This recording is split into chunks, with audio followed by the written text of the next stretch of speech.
I always believed in my vision. I had very, very clear vision. Exactly. Today's guest is Maka Chkhaidze. She's an actress and social psychologist and founder of an inclusive dance company, Inform. Her organization opens the stage for people with disabilities to perform alongside able-bodied dancers. Maka talks about how she combined her inner calling to help others with her passion for theatre, breaking social taboos in her home country of Georgia. Maka Chkhaidze, thank you so much for agreeing to be in my podcast. Thank you for offering me. How are you? I'm good, very good. We are in this dance hall where a lot of rehearsals happen, so it's a little bit echoey room. Yes. So, Maka, I was going to ask you to introduce yourself. I'm an actress and social psychologist. And at the moment, I do activity that is combining somehow my artistic side on one side, and my social psychologist part also. I'm a founder and head of inclusive dance company, which is called Inform, Platform for Inclusive Minds. This is the organization that unites disabled and non-disabled performing artists. And we are thinking, and our aim is to bring more inclusiveness into the performing art in Georgia, and not only, internationally also. When I first met you, yeah, you were doing some journalism. Yes. It was several years ago, and then somehow, like, some of my friends started telling me about this project, oh, there's this amazing project, but I never connected the dot that it was you who was doing it, until we met recently. I'm like, oh. Can you tell me how I came here? Yes, how you know, when I met you, you were a journalist. How did you come to create Inform, Platform for Inclusive Minds? Because I have been doing and working for so many things, because social psychology, it is very, very broad and you can work in many fields, but mostly I worked in media and cultural management. Well, but how I started and how I came to this inclusive work, this is a long story, kind of. Okay, I'm ready. So when I was studying at the theater university, I got invited by one of the daycare centers. This is like 2006 or 7. And they invited me to participate in the small theater play, Little Prince, what they prepared with their beneficiaries. And they offered me to play Fox.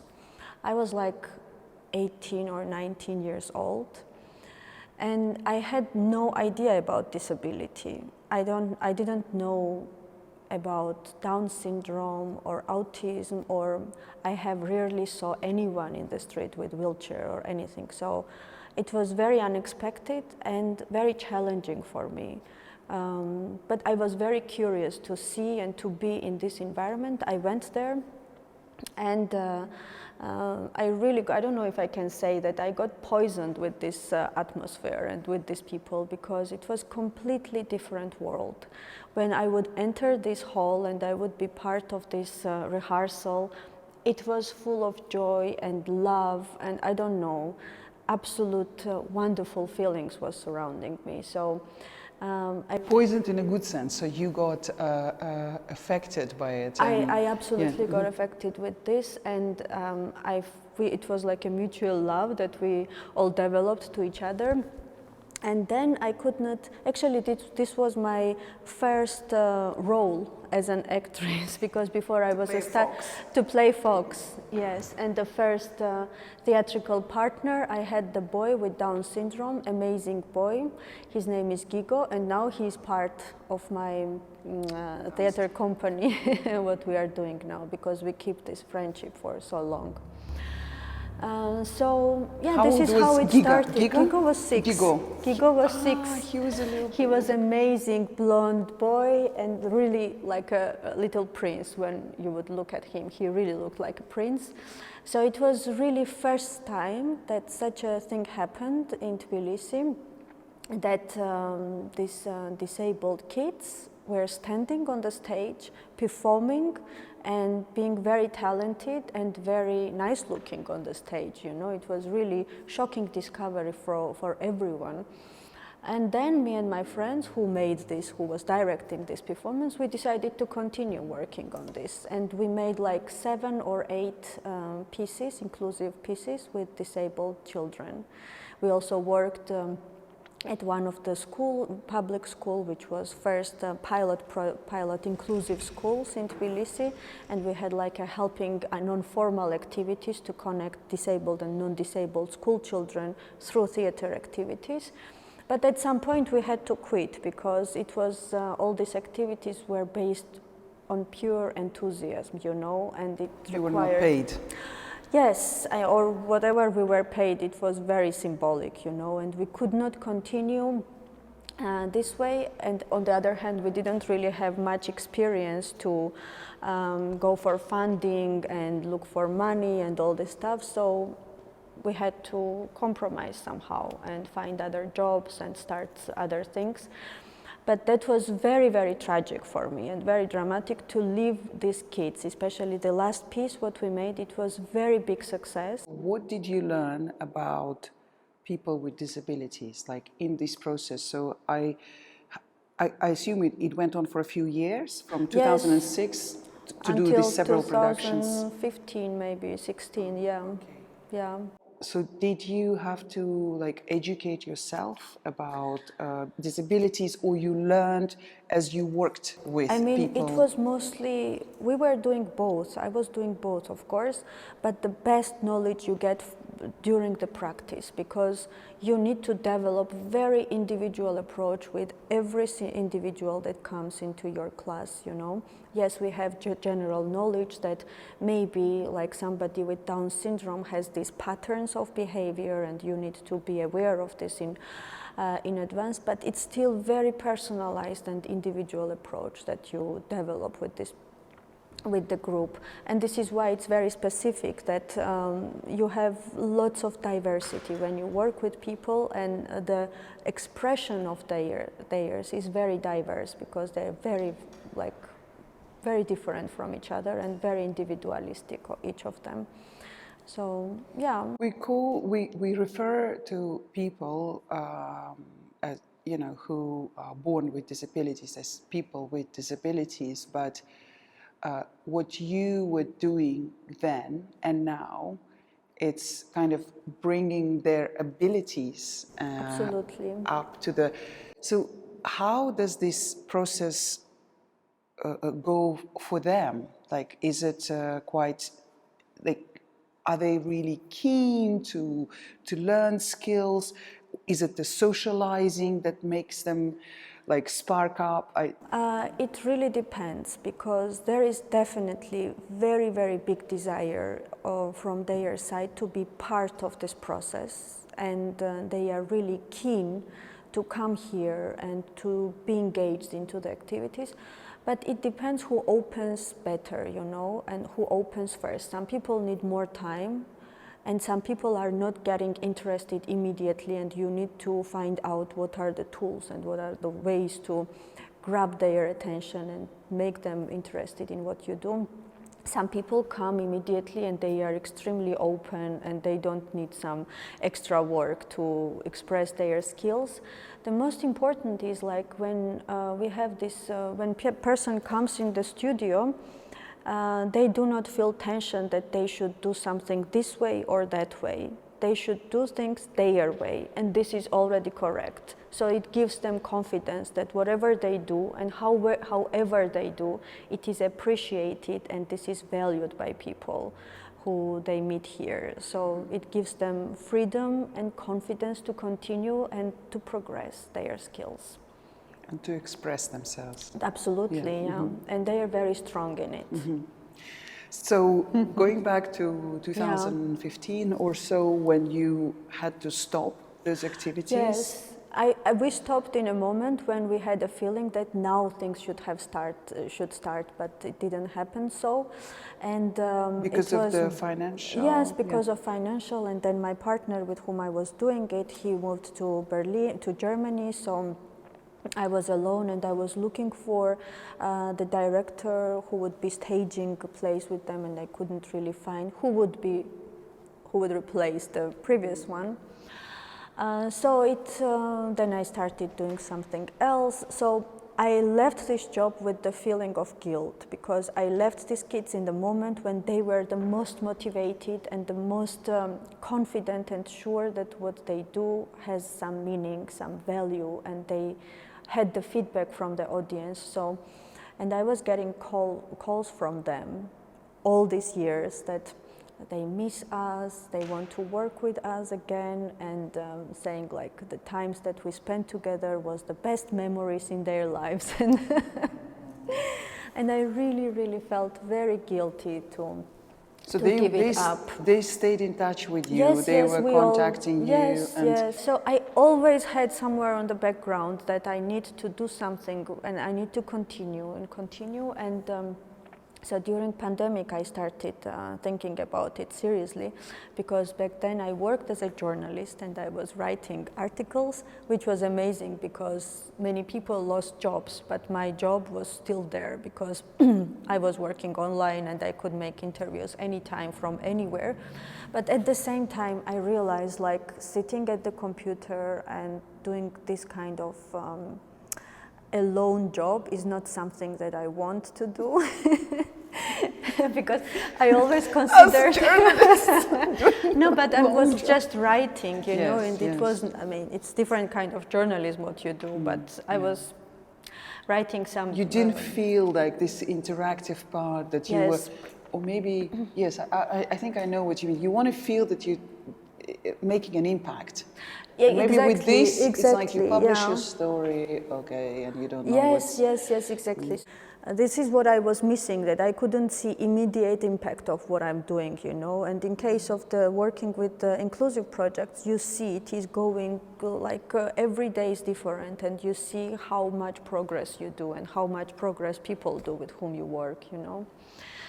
But it was not only about that, so I was questioning a lot my life, like everybody else, I think, during pandemic. So what I do, what I want to do, where to direct my knowledge and experience, what I collected from different things. Soul searching. Yes, soul searching.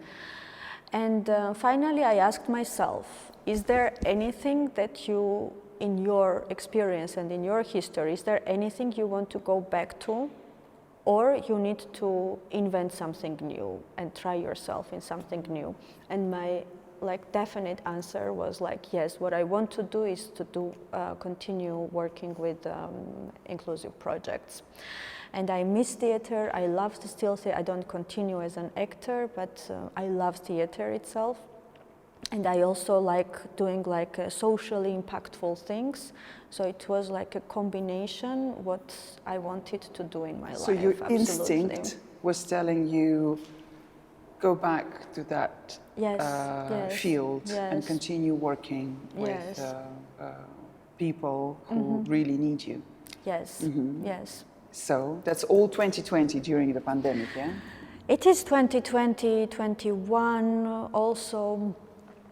And well, I was thinking, and since once I decided, I was thinking about concept. I was contacting some people if they want to do it with some old people, like people who I worked previously, and it was not really going well because people felt very far and distant from this work already, and I don't know if they were ready to come back to that because their life took some different direction, right?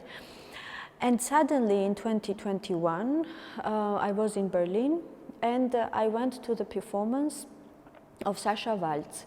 And Sascha Waltz, she's a choreographer which I admire for a long time. She's an amazing choreographer, and she has a German-based dance company. It's called Sascha Waltz and Guests. So She's quite famous in Germany. She's extremely, yes, she's very famous in Germany and in Europe, and she's one of the most important contemporary choreographers at the moment, I would say, in this contemporary dance world. So I went to this performance. It's called In C. Actually, it was first live performance what I saw after pandemic. I was really, really fascinated by in this Germany, piece. that's in Germany, Berlin. yes. It was in Radial System. And when I saw these dancers, all these colors, and I caught some kind of principle of improvisation, but at the same time being somehow in accordance to each other on the stage, dancers. So I got very intrigued, and I really, really liked this piece. And after the premiere, I was very, very lucky to meet Sasha Waltz and to get to introduce to her. And I told her that I'm an actress and I love dancing. And she explained me the way she staged this piece. Did it have people with disabilities No, in no, it? no, It was just all professional. This is the point, that this Okay. is professional, standard, able-bodied Yeah. dance company. And this dance is made by amazing professionals whose bodies are extremely, I don't know, in such a shape and physical condition. So she told me that she created this piece to spread with other dance companies, and it is made during pandemic, and because it's like an international dance company, and dancers were all living in different countries, and they made video tutorials of each phrases, dance phrases, that they could spread, and everyone could make this dance by themselves without having Sasha Waltz choreographing that. And it was based on some democratic principle that one person is free, but their freedom ends where the other person's freedom starts. So it was like very much listening to each other, taking responsibility on stage of yourself, and by this taking responsibility of the society and the structure where you live and so on. So I started thinking that this material is perfectly reflecting the idea of inclusion and integration, that this is the stage for everyone and everybody has a role and everybody is interconnected with the dance and with the moves. And they decide themselves how the choreography will look like. So it was like...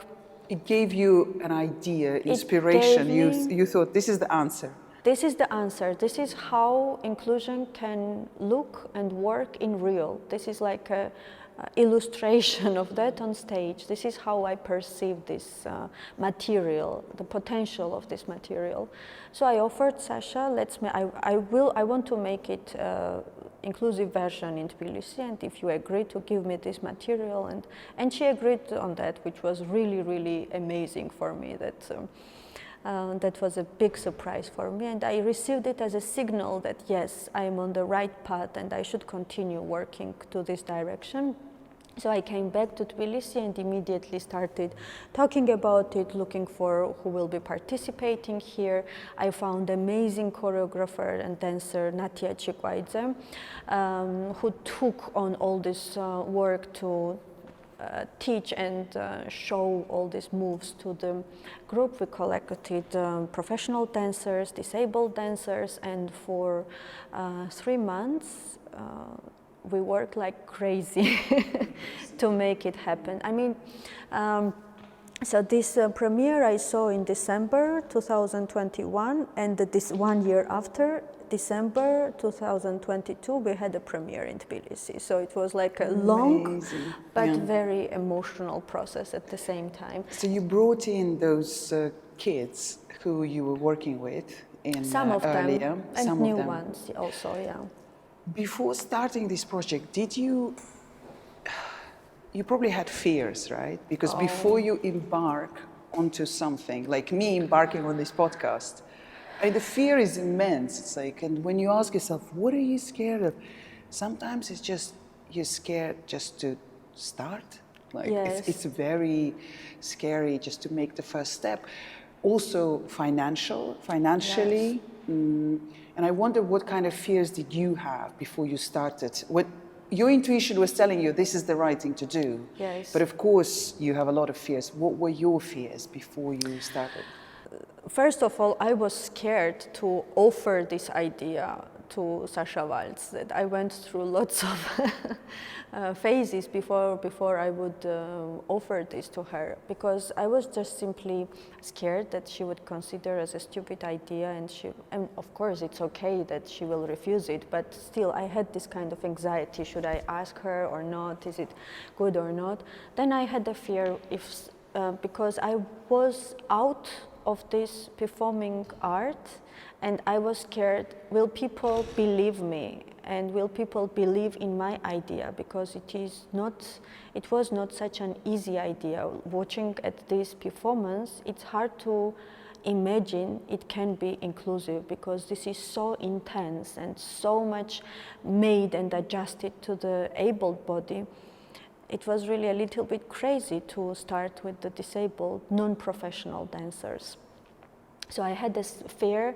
I always believed in my vision. I had very, very clear vision, exactly how it will look on stage, but I had fear that I might not be able to convince others to participate, that it is doable, this is possible. So I had this kind of fear, and I had fear, of course, that I will not get enough funding and it will be always missing something. Yeah.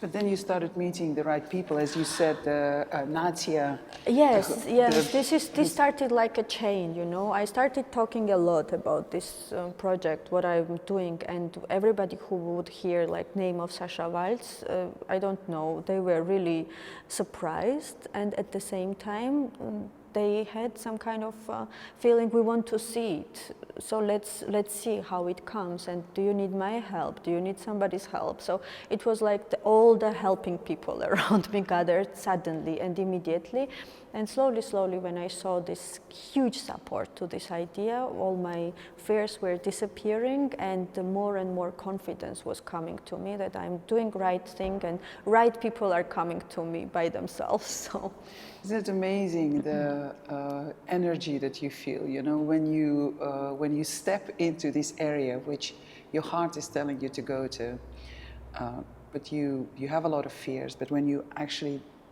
do start taking some action, you get, you know, it's like you feel like you've got wings and I you mean, can fly. when you are in the energy. process, actually, when you are in the process, there is no place for fears anymore, because you need to deal on every day and single tiny things to make happen, and you don't have time to be scared of anything, you know.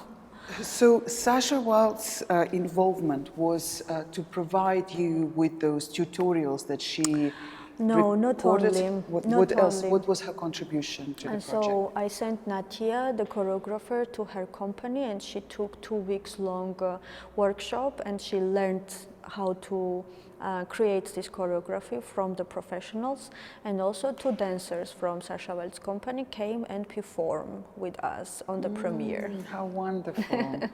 Who were they? Was it Fernando? Because I watched the Yes, film. yes, it was Fernando and Claudia. With Fernando, we had online contact, like throughout the whole process, I think. And he was giving us some advice how to go and how. And when he came like 2 weeks before the performance, and of course, like the last version, what we saw on the stage, it was like his contribution was great, together with Natia. So it was Natia and Fernando doing it. And when Claudia came like few days before, but she brought wonderful energy, and it was very magnetic in the end after her work to see all these moves. What do you think it is that made Sasha Waltz support your project? Like, so when you had all those anxiety, how to approach her, you were thinking, oh my God, she's going to think it's a stupid idea. When you actually told her your idea, what was her reaction? Her reaction was amazing. She said, like, I love this idea, and she was very excited actually. And I sent her recording of the video of the performance after, and she was amazed by seeing her material performed by such a diversity. I don't know if she could imagine that this material has also this side, you know. It was some kind of discovery. And in the process, I was like sending her some videos from rehearsals, and we made some profiles of our dancers, and she was fascinated by seeing all of this, and I think it could be very inspirational for her to see it, and I think she from the beginning envisioned it somehow, that it could be interesting to try and test it. And how was the day of the actual performance? So how did you go? Yes, we had really full hall all 3 days. It was amazing. And like people who came on first day, they were so surprised and shocked by seeing what they saw on the stage. They were spreading the word, and of course more people were coming after. And for me, very interesting was to see the audience and their reaction. I mean, I saw people were speechless and they didn't know what to say, and how, because it was emotionally so touching. And for dancers themselves, how was it for them, the experience? I think everybody wants to continue working with our company, so it means like it is very valuable experience for them. And I hear like we talk a lot, they get lots of inspiration and lots of new ideas how to work themselves and how to integrate all of this, what they receive in their professional practice. So what's next for you? You've done it, you went for your calling, you went for your Yes. dream, Yeah. it all happens, you had the performance. What's next? So we have lots of plans actually. We want to continue collaborating with international dance companies, and we are in touch with many of them from Israel, from Denmark, from Germany, from different countries and dance companies, and they are all very much interested and open to come here and to experiment with Georgian inclusive dancers. And actually we are in the process to find the shape and our place in the contemporary performing art in Georgia, because there is contemporary art existing in this country, right? But this inclusiveness is something new, and we are trying to find our way. Where is our place, and what should be the aesthetic, and what should be the meaning that we can develop with our work. So my aim and big wish of mine is that this becomes a platform where people with disability, without disability, not knowing how to meet each other, not knowing where to see each other, this is a platform, they get together, they test each other, and then continue independently working. Inclusiveness, it feels like a new concept. I mean, we know that in the Western world, people are integrated, you know. Yes. They go to school, you see them in the workforce, people with disabilities are visible, they Yes. exist, and Yes. they are doing something, they're part of the society. Whereas in Georgia, in other countries in this neighborhood, we rarely see Yes. people with disabilities being integrated, I don't know, Yes. working in shops or Yes. other places. You are changing that with your company. Yes. We at the moment work only with 7 people, like we have 14 people in total, 7 disabled, 7 non-disabled. And of course 7 people is not much, but when 7 people you see on the stage and being professionally active in this performing art scene, this is like an example for others, and this is also a hope, and maybe not in the dance necessarily, but somewhere else is also my place, and I can try and I can achieve something like the others did, right? My wish is that the word inclusion disappears, and this is normal, that in every sphere and in every field you see people of any ability working and being developing their skills and themselves, their personalities, because when you live and are stuck in the isolation, it's hard to think about professional development or pursuing your passion or anything. You have not much choice of that, right?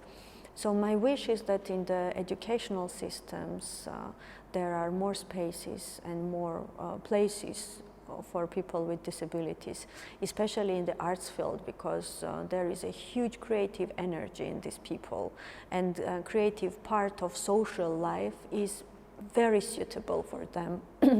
This is what I observed.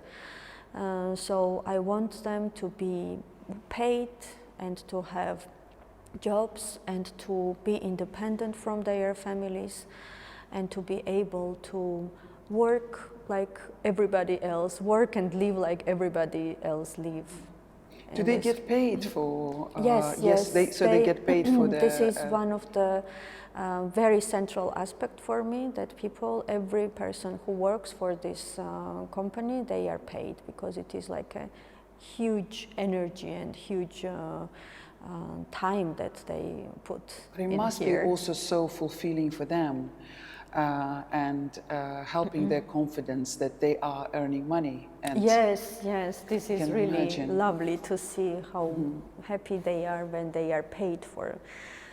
And But being taking part to of the it. regions, it just sounds so great, because of course there's still so much social kind of taboo, around around this topic. Yeah, people do not believe that it is possible. Even parents, even family members don't know how much talent and how much skills and the wonderful things their children can do. And not only children, we work with adults. So there is not this knowledge and belief in these people, you know. So at least with our performances, we can show others that, you know, this is possible, and this is very possible, and you can see it. Thank you so much. Thank you. Maka. It's just a kind of introduction, and what I want to do is I want to encourage people who have listened to this episode of the Reme Show and watch this episode to ask questions if they have questions to you. So please ask your questions. I will be very happy to receive as many questions as possible. Yeah. That's great. Thank you so much. Thank you. Thank you. Thanks for watching and listening. In the next episode of the Reme Show, I'll be talking to Mariam Chachia. She's a Georgian filmmaker, the descendant of the 18th century great mathematician Leonhard Euler, who talks about realizing and understanding what her true calling is at the tender age of 12. Stay tuned.